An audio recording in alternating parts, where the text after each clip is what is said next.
My name is Julia Hartman, and I was 32 years old the night my parents removed me from my own family by group text. It arrived at 8:14 on a Thursday evening, 11 people on the thread, and it said, "We think it's best you take some space for now." My Uncle Pete reacted with a thumbs up. That little cartoon hand sat under the words like a stamp on a form. I read it at my kitchen table until the screen went dark. Then I wrote back, "Understood. I'll respect that and step away from the family account too." That night, I closed my contribution. At 1:50 in the morning, my phone started buzzing, and by sunrise there were 73 missed calls. My mother's voicemail was the only one I played. "What happened? The bank flagged everything." I sent back a single line. "I'm honoring your decision." But here's what none of them knew that night. The account was the smallest thing I'd been carrying. It would take my family a month to find the rest, one piece at a time. Welcome back to Calm Drama Vault, the channel where quiet women finally say enough, and family secrets meet daylight. If you've ever been the one holding everything up, this story is for you. Drop a comment below and subscribe. I run a tax preparation office on Maple Street in Waynesboro, Virginia. 2 rooms above a dry cleaner, my assistant Priya, and a printer that jams on purpose, I swear. Numbers are how I make my living, and honestly, how I make sense of people. A spreadsheet never flatters anybody. It just tells you what happened, which is more than most families can say. I grew up 18 minutes from that office, in a brick colonial on Ridgeview Lane with a wraparound porch my dad built the summer I turned 10. My father, Roger, spent 28 years as a plant supervisor at a furniture manufacturer outside town. He kept a pencil behind his ear and believed in punctuality and church, roughly in that order. My mother, Diane, ran the altar guild at Grace Methodist, and she ran our family's reputation the way generals run wars, with maps nobody else was allowed to see. My brother, Chad, is 4 years older than me. He installs HVAC systems, married Kristen, has 3 kids, a good heart, and no head for paperwork. Then there's my Uncle Pete, my mother's younger brother, who has agreed with whoever spoke last since roughly 1985. From the street, we looked solid. Sunday dinners, matching Christmas cards, a lasagna on every grieving porch in the county. I believed in us the way you believe in a bridge you cross every day. You don't inspect it. You just trust that it holds. 5 years before that group message, a piece of county mail in a junk drawer showed me what my family actually ran on. I'd gone looking for a spare phone charger. I found the bill for everything instead. Father's Day 5 years ago. The furniture plant had closed that February. Corporate relocation, they called it, which is a long word for 28 years fitting into one severance envelope. Dad was 56, too young for Social Security, too old for anyone in that county to hire, and too proud to say either sentence out loud. At dinner, he carved the chicken like nothing had a blade to it but him. After the pie, the garage door opener died, and I went digging through the kitchen junk drawer for a spare charger. The same drawer that has held twine, dead batteries, and loose screws since I was in elementary school. Under an old church bulletin, I found an envelope from the Augusta County Treasurer. It was open. It was also very red. Delinquent property taxes, $5,200, past due. I stood there with a phone charger in one hand and my childhood in the other. Through the window, I could see Dad out on the back patio, wiping down a grill that was already spotless. I walked out there with the envelope, and he looked at it the way men look at a diagnosis. "The severance ran out faster than we planned," he said quietly. "Insurance jumped when I lost the plan through work." He was behind on the county, behind on the electric, and a payment behind on a home equity line I hadn't known existed. Then he said the sentence that decided the next 5 years of my life. "Your mother doesn't know the number. She can't. You know how she is about being seen." I asked him how bad it was going to get by spring. He picked up the rag again and wiped the same clean spot on the grill. That was the whole answer, and we both knew it. We built it on that patio that weekend, my dad and me, the way you build anything quietly and out of sight of the kitchen. I opened a checking account in my name only and nicknamed it the family account. Every month on the 1st, $1,800 would move from it into my parents' account, in time to land before the home equity payment, the electric bill, and the insurance draft. The property taxes I would pay straight to the county myself twice a year. So no red envelope would ever sit in that drawer again. Dad had one condition, and he said it with his hand flat on the patio railing like he was swearing on it. Your mother can never know how much, and nobody else can know it all.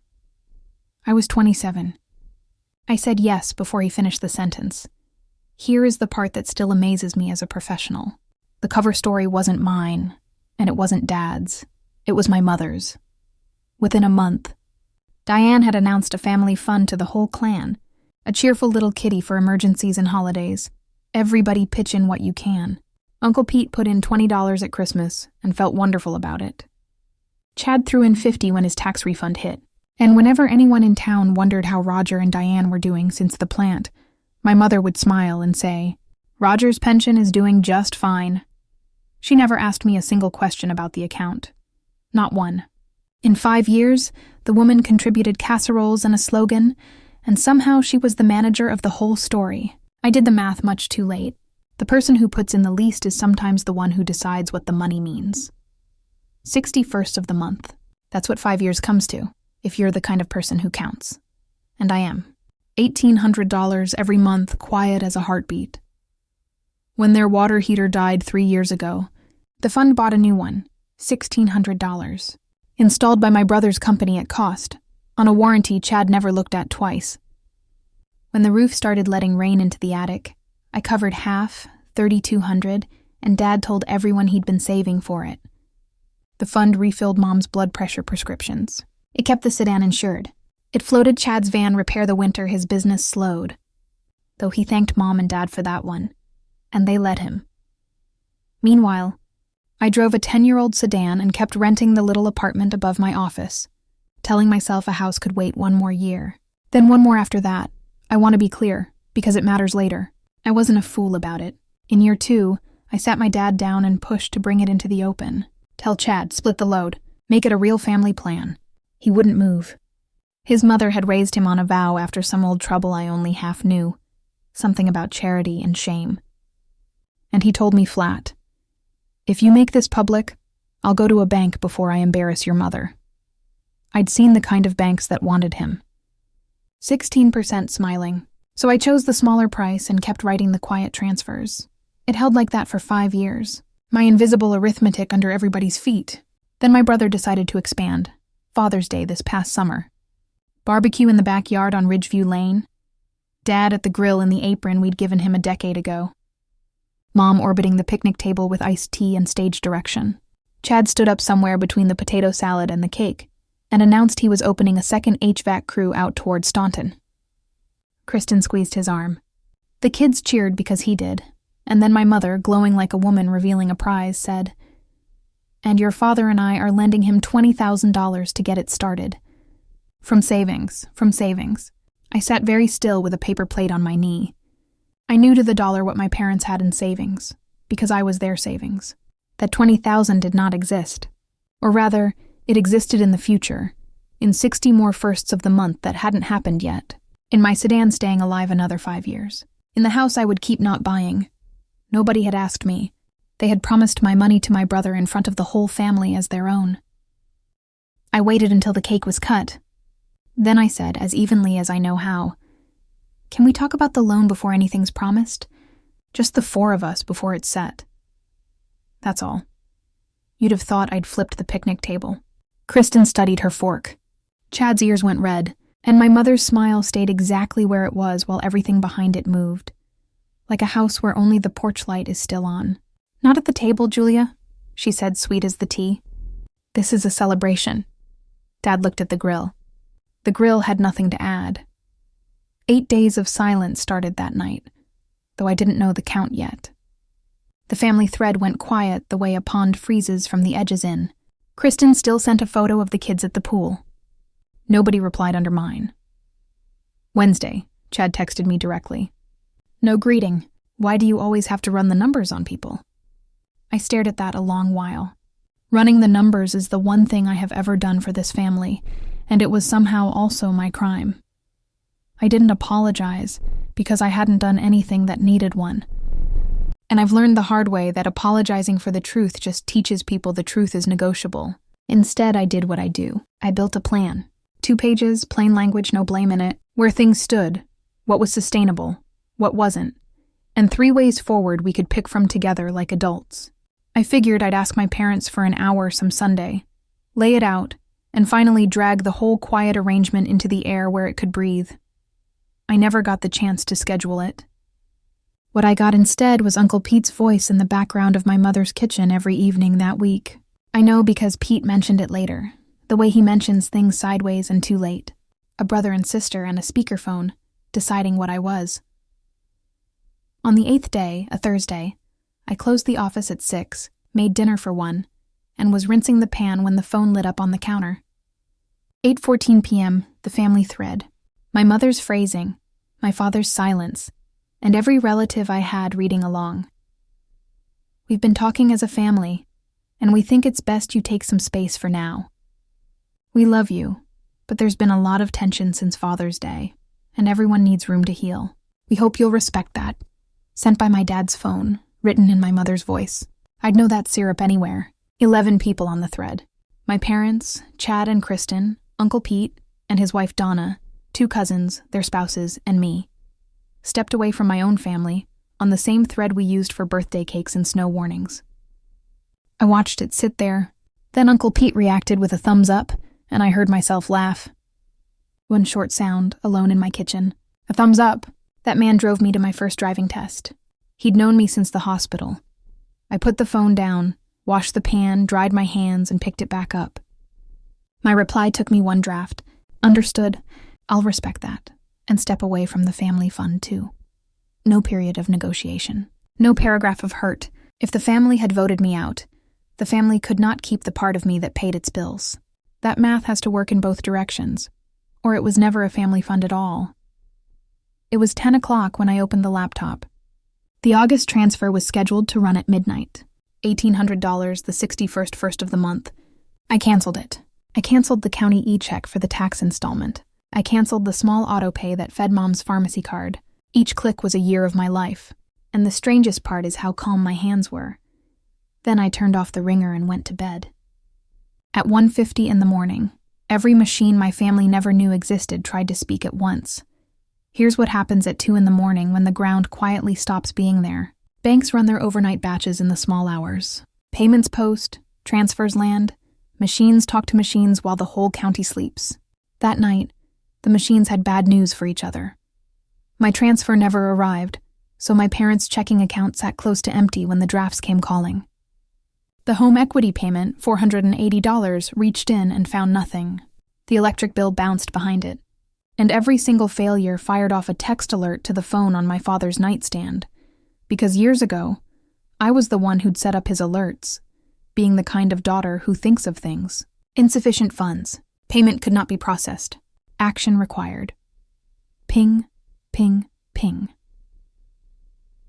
At 1:50 in the morning, in a dark bedroom on Ridgeview Lane, where 2 people had gone to sleep believing the ground was just the ground and not their daughter, holding still so nobody would feel her breathing. At 1:51, my phone started buzzing on the dresser. I know the exact minute because I looked. One eye, screen glare. Mom. Decline. It buzzed again before it finished going dark. I lay there listening to it rattle against the wood, and I want to be honest with you about what I felt, because it wasn't triumph. It was the feeling you get when you finally set down something heavy, and your arms float up on their own, light and a little sick, like your body no longer knows its own weight. I turned the phone face down. The buzzing kept time all night, patient as rain on a roof. By morning, it had a number, 73 missed calls by sunrise. 31 from Mom, 22 from Dad, 12 from Chad, whose bedtime is 9:30, 8 from Uncle Pete, thumbs up Pete, calling me at 4 in the morning like we were close. There were texts too, a column of panic in all caps, but only one voicemail, my father's voice, and I have never heard it like that, not even the day the plant closed. Julia, call me back. What happened? The bank flagged everything. The house payment, the lights, all of it. There's alerts all over my phone. Your mother's just... Call, please. I sat on the edge of my bed in the gray light and played it 3 times. Not to enjoy it, to make sure of something. And I was right. In 90 seconds of terror, the question was, what happened? Not, what did we do? The bank had flagged everything. Like weather. Like an act of God. Like the money that had appeared under them every month for 5 years was a natural feature of the earth that had inexplicably stopped. My thumb hovered. There was a version of me, the version they were all counting on, frankly, who would have fixed it by breakfast and apologized for the inconvenience. I typed one line instead, I'm honoring your decision. Then I put the phone on silent, showered, and opened my office at 8 sharp, because women like me always open at 8 sharp. Priya took one look at my face and made the coffee strong. The knock on my door came the very next morning, and it wasn't Mom. Of course it wasn't Mom. 7:35 in the morning, and my father stood at the street door of my building with his cap in both hands, working the brim like a rosary. 62 years old, pressed shirt, shaved. A man dressing up to go ask his daughter something he'd rather die than say.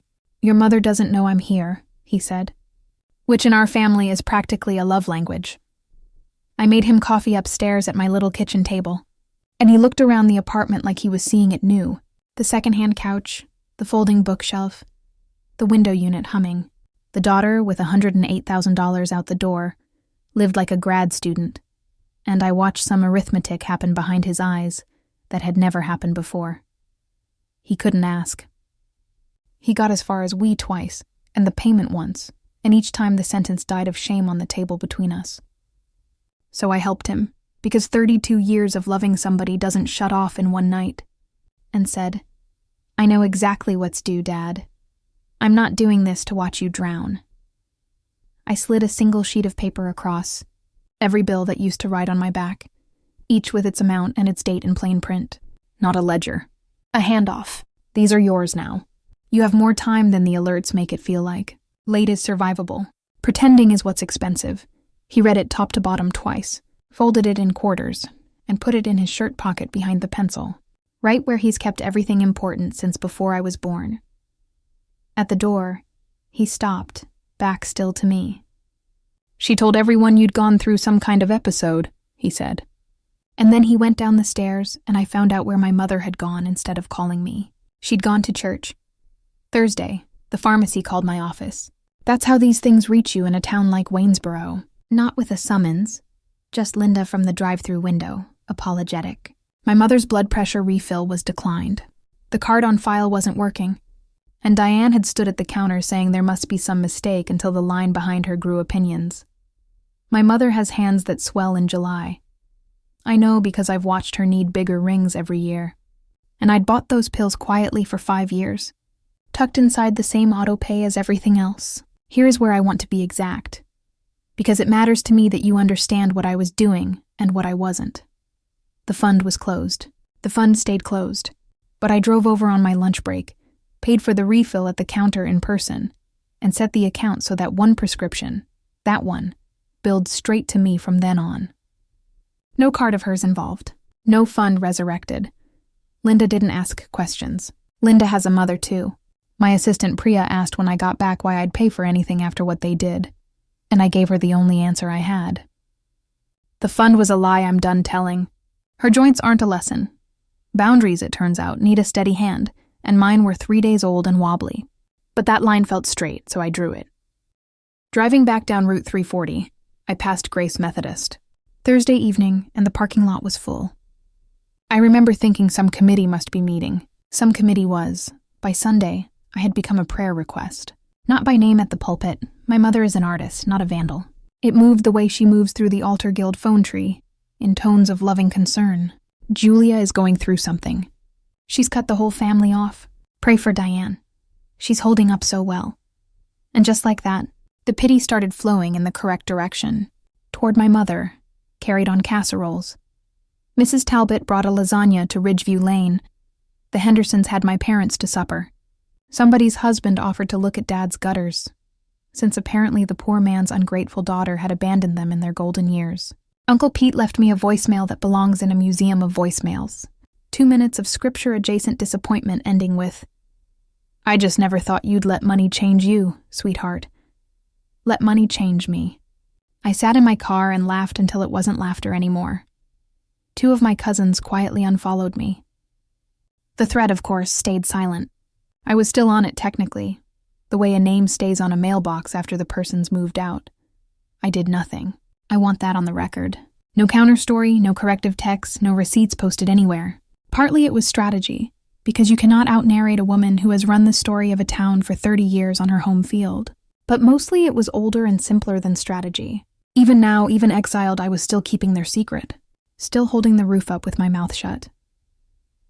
Monday at 5, Chad's truck pulled up outside my office, and he didn't come upstairs happy.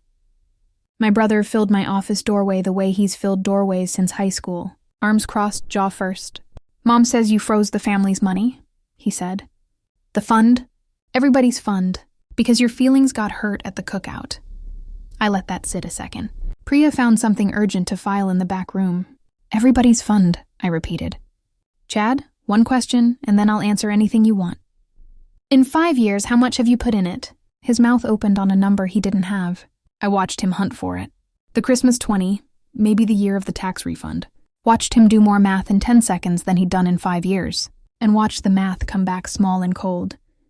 "That's not the point," he said, but quieter, because he installs things for a living, and he could hear a joist creak somewhere in the story he'd been handed.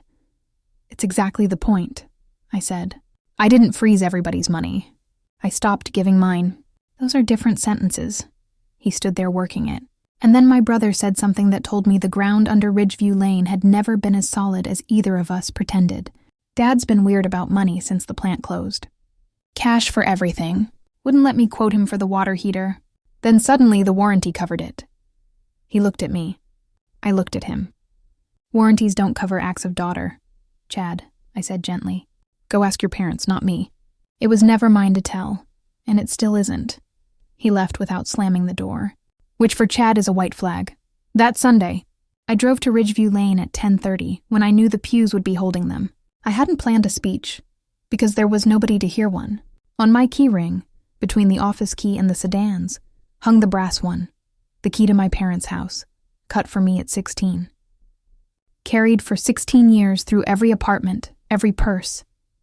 If I was to step away, then the door I could always walk through wasn't mine anymore, and I wasn't going to hold a lie in metal. I put it in a plain envelope, no note, and taped it to the inside of the storm door where the screen would keep the weather off.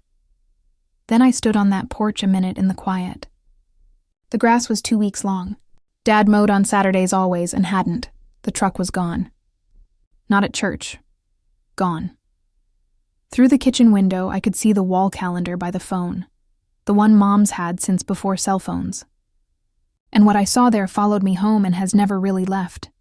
Every first of the month, June, July, August, all of them, was circled. Red pen, her handwriting.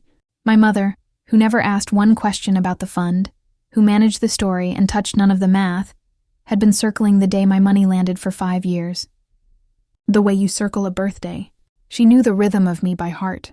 She just never said my name over it. The 1st of August was a Saturday, and this time no phones rang about it. The first quiet first of the month in 5 years, and I woke at 6 anyway.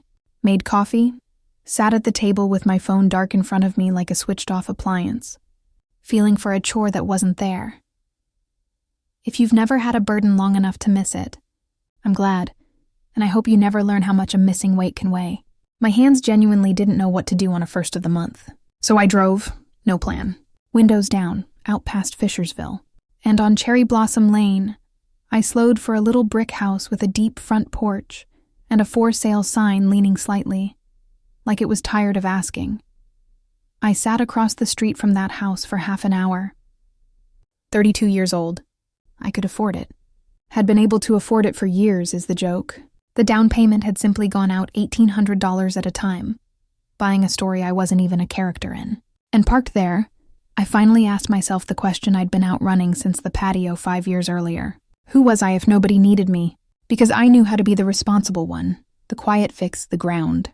I had no idea how to just be somebody's daughter, or somebody's neighbor, or a woman on a porch with her own name on the deed. The question scared me more than the 73 calls had. I drove home without writing down the realtor's number. Baby steps. That evening, Uncle Pete called, and I almost let it go to voicemail, but something in me noticed the hour was polite and picked up.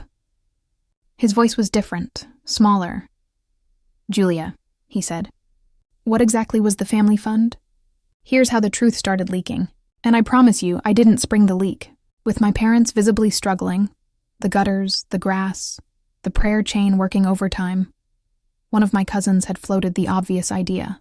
Why not help Roger and Diane out of the family fund? The kitty, the rainy day jar we all owned together.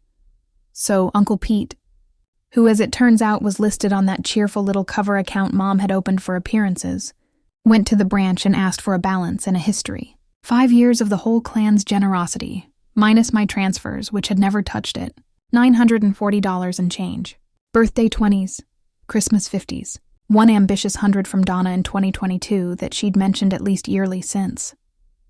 Pete stood in the bank lobby looking at the number that the entire family believed was a safety net. And the number looked back, and neither of them blinked. "But then what's been paying?" He started to ask me on the phone and stopped, because 30 years in this family had taught him exactly what fills a gap that size and says nothing. Me. The thumbs up he'd tapped so breezily was sitting in his lap now. Heavy. To his credit. And I'm stingy with credit for Pete. He said sorry, like he meant it. But my mother was already ahead of us both, because that same week, the story changed again. Version 2 came through Kristen, who heard it at a church picnic and called me, bewildered. Diane was now explaining that I had been controlling my parents' accounts for years, poor Roger barely allowed to buy coffee, and that the family had finally bravely asked me to step back, my exile rewritten as an intervention, and that version was headed straight for my clients. Understand what I do for a living. I hold the books for 24 small businesses in a town where reputation is the only currency that never inflates. A tax preparer who controls her own parents' money is not a tax preparer for long. It took 9 days. Mr. Beasley, who owns the hardware store and has been my client since I opened, came in not quite meeting my eyes and asked for his files back. "No offense, Julia. It's just there's talk, and my wife's in the altar guild." I had his records boxed, indexed, and transferred to the new accountant within 24 hours, with a checklist so clean it was almost rude, because the best answer to just talk is work nobody can talk about. Then I sat in my office after close with the lights off and let myself be, for about 10 minutes, as angry as I actually was. I had stopped paying and that was allowed. She was now spending my name to cover the difference, the one asset of mine she could still reach. That night, my phone buzzed once, a voicemail from Dad, and his voice had gravel in it that hadn't been there at my kitchen table. "The truck's gone. I sold it Tuesday to a fella out toward Charlottesville. Caught up the electric and part of the insurance with it. Don't tell your mother I told you. She's saying we're storing it for winter." 15 years he'd kept that truck alive. I sat with the phone against my ear long after the message ended.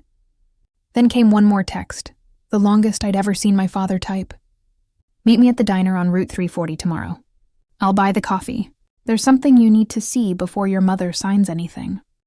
The diner on Route 340 has vinyl booths the color of root beer and a waitress named Fran who calls everybody hon. Dad was in the back booth with his cap off, and he didn't start with the thing in the manila folder beside him. He started with 1979. "You know your mother grew up on a farm," he said. I knew the postcard version. "The farm out toward Deerfield sold before I was born." "It wasn't sold," Dad said. "It was lost, auctioned off the courthouse steps when your mother was 13. Bad loans and a worse harvest. Her daddy stood in the crowd and watched his own tractor get numbers painted on it. The church had rallied, he said, the way churches do. Groceries on the porch. A collection envelope with the family's name read aloud. And coats. Donated coats for the kids. Good warm ones from families with more. And in the collar of the one Diane got, in careful marker, somebody else's daughter's name. She wore that coat for 2 winters, Dad said. Whole school knowing whose it was. And at her wedding, her daddy, a man who never said much like somebody else you know, told her, "Don't you ever let this family be the ones being prayed for again." I sat with my coffee going cold. 32 years I'd known this woman, and nobody had ever handed me the key to her.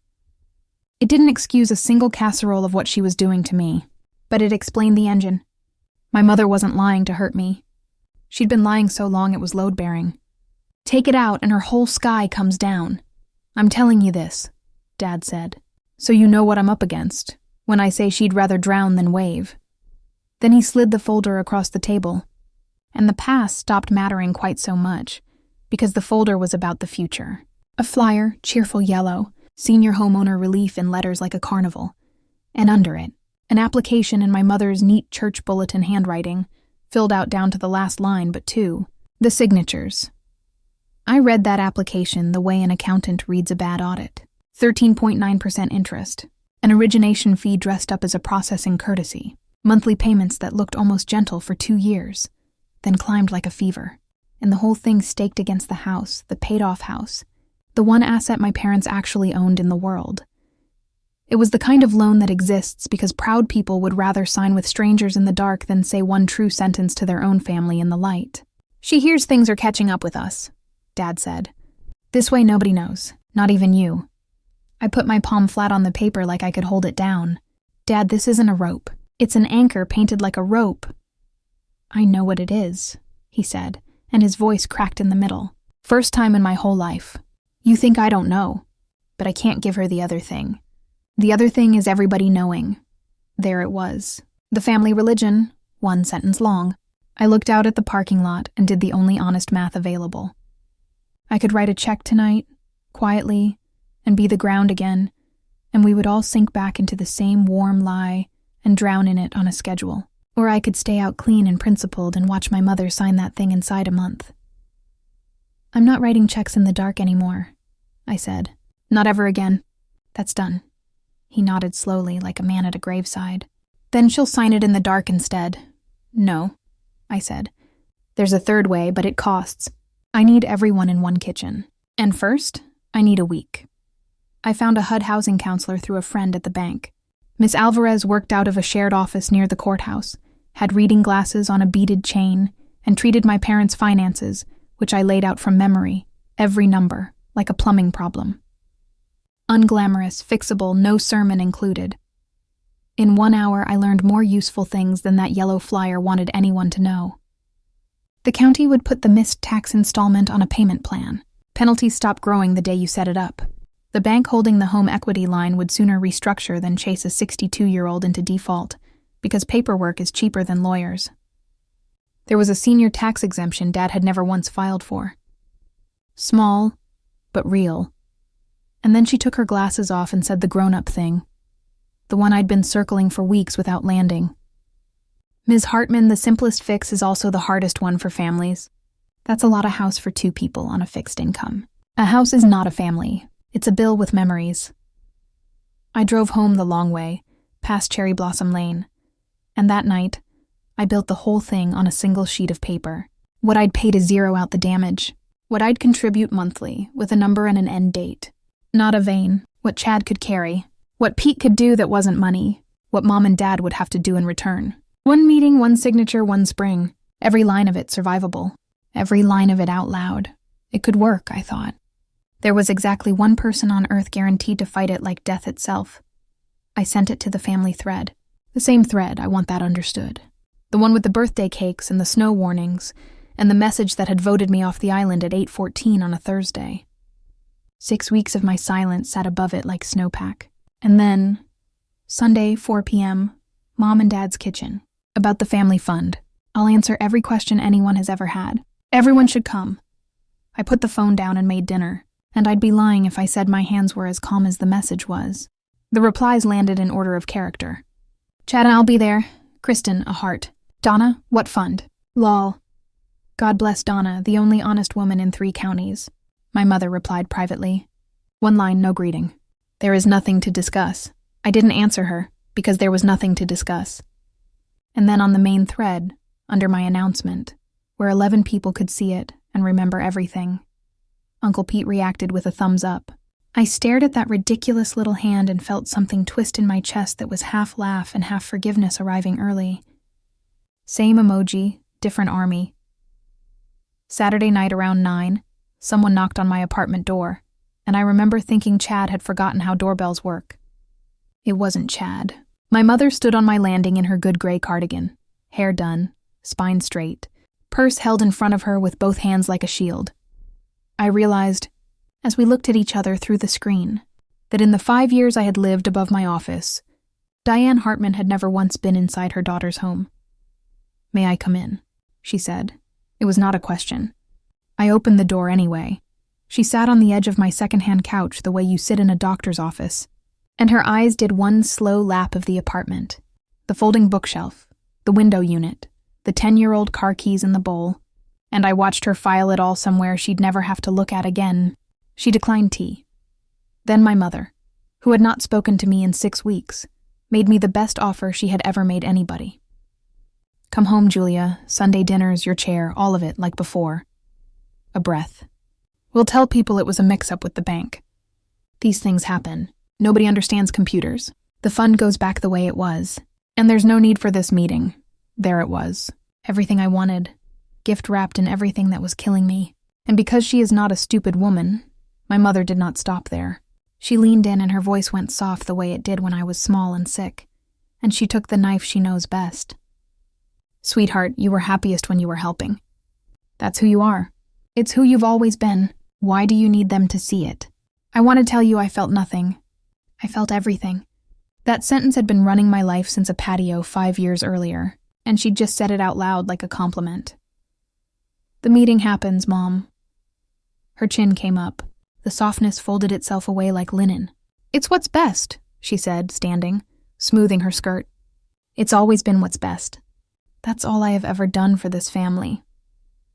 "What's best?" She was at the door when I said it quietly to her back. "Best for who?" My mother stopped for exactly 1 heartbeat. Then she let herself out, and her footsteps on my stairs were perfectly even all the way down. And God help me, some tired part of me sat there on that couch and wanted to take the deal. I didn't sleep much that night, and for once I let myself look straight at the reason, because she wasn't entirely wrong. That's the thing about my mother. She never is. I had been happiest when I was helping. And around 2 a.m. at my kitchen table, with a cold mug, I finally audited the one set of books I'd never opened. Mine. 5 years of red-circled firsts. And what had I actually bought? Not their solvency. That was real. I don't regret $1 of the roof or the water heater or the pills. No, the other purchase. The quiet one. As long as the money went out, I never had to learn whether they'd keep me around for free. Every transfer was a receipt that said needed, and I had been collecting them since I was 27, because needed was a word I could earn, and loved was a coin toss I'd been too scared to call in the air. My mother kept a lie going to stay off the charity list. I'd kept a fund going to stay off a list of my own. Same church, different pew. In the morning, I pressed my one good blazer, and while the iron heated, Chad called. His voice was strange. "Heads up, Jules. Mom's been calling everybody since 7. She's telling them you're coming at 4 to apologize." 4 o'clock Sunday, and the kitchen on Ridgeview Lane was fuller than it had been since Grandma's funeral. Dad at the head of the table with his hands folded like church. Chad and Kristen along the wall on folding chairs. Uncle Pete by the stove having appointed himself coffee duty. My mother stood at the counter in her Sunday dress at 4 p.m., which told me she'd dressed for this, and she had staged the room the way she stages everything. A chair left empty in the middle, facing everyone. The apology chair. I stood a second at the storm door before I knocked. The same door where I had taped the envelope with the key, the tape mark still faintly there. Whoever I had been the last time I touched that door, I wasn't anymore. Dad saw me first and stood halfway up, old manners fighting new shame. My mother didn't turn from the counter. "Come in, Julia," she said to the window. "Say what you came to say." Pete pulled out the empty chair for me, helpful as ever, and I looked at it. Center of the room facing the jury, built for a penitent. "Thanks, Pete," I said. "I'll stand." And I did not open with an apology. "I didn't bring paper," I said. "You don't forget numbers you've lived." And then, in the same voice I used to walk a client through a hard year, I said the 5 years out loud. February 5 years ago, 3 months after the plant closed. A red envelope from the county in the junk drawer. $5,200 past due on this house. The severance that ran out fast. A checking account I opened that summer, and $1,800 that left it on the first of every month for 60 months. Time to land under the home equity payment and the electric before any of them hit ground. The water heater, $1,600 Chad. That was never a warranty. Half the roof, $3,200. Mom's prescriptions on autopay, always full. All of it, a little over $108,000. Nobody moved. Kristen had both hands over her mouth. Pete sat down without checking for the chair. Then I turned to my father, because this part was the whole reason I'd come. Dad didn't fail anybody. The plant closed. That's arithmetic, not sin. And it was never a secret worth what it's cost to keep. My father looked at the table, and his shoulders came down an inch, like a man setting down a box. Chad was staring at nothing, lips moving. I watched him find the $20,000 in the ruins and understand whose it would have been. In the silence, my mother turned around from the counter at last, dish towel still perfectly folded over her wrist, and smiled at the room the way she smiles at a stain. "Are you finished?" she said. "Because I'd like to say something about your sister's condition." "Stop, Diane." My father's voice was not loud. In 32 years, I don't think it has ever once been loud, which is why the whole kitchen turned as if the refrigerator had spoken. He was standing, his hand flat on the table. "Every word she said is true," he said. "Every number, every date. It was my doing to hide it. And it was wrong. And I'm done." And my mother came apart at the seam nobody knew was there. I will not be a charity case in my own church twice. It came out of her like something torn. I wore a coat with another girl's name in the collar for 2 winters, and everyone smiled at me, and I would rather be dead than be that again. Every face at that table had just seen the 13-year-old, and every face turned to me. I could have finished her. I found I didn't want to. Winning against my mother was just another way of staying in her game. I took the single sheet of paper from my blazer and laid it flat on the table. "Here's what I can do and the terms it comes with. I'll pay the county and the bank tomorrow morning, zero out what's overdue, about $2,600 all in. After that, $900 a month for 18 months. A number and an end date, written down on the refrigerator, where every person in this room can read it. Chad puts in what Chad can. Pete drives Mom to her appointments and picks up the prescriptions. And in exchange, 2 things. Mom and Dad sit down with Ms. Alvarez at the housing office.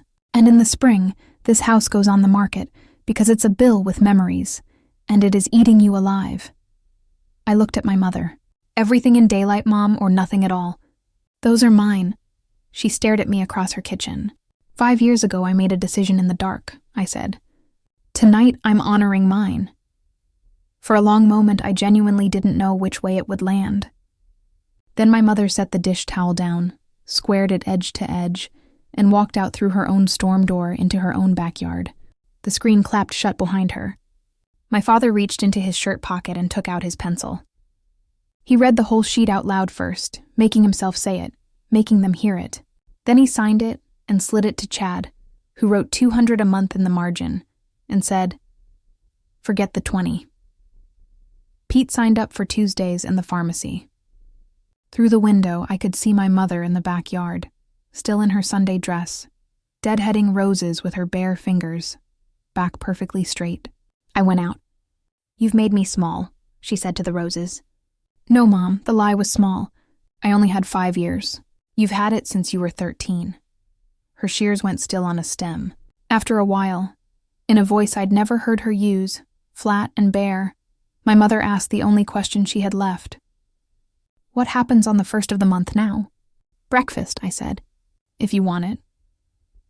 The house sold the following spring to a young family with a swing set in a rented trailer before the ink dried. My father declared war on the one hedge at the new patio home. The sheet is still on their refrigerator, 4 signatures now. Pete added his own column. Every first Saturday, we have breakfast at the diner on Route 340, and my father pays for the coffee with cash he counts out of a worn envelope. And I let him, because letting him is the whole point. In March, I bought the little brick house on Cherry Blossom Lane. My own name on a deed, at 33. When Dad came to see it, he handed me a key to the patio home, newly cut, still bright from the machine. Nobody asked him to. It lives in my kitchen drawer now, and this time it's not a duty. It's an invitation, and I know the difference, because for 5 years I paid dearly not to. If a family only stands when you're standing under it, that was never a home. It was a weight. Real family is the thing you get to stand inside on your emptiest day with both hands free. That's my story. 1 group message, 1 thumbs up, 73 missed calls, and a key I finally gave back so a better one could find me. If you're the one quietly holding your family up in the dark, I hope you heard this. Daylight is allowed. Share your story in the comments, because somebody down there needs to read it. And subscribe to Calm Drama Vault. There's a new story like mine every week.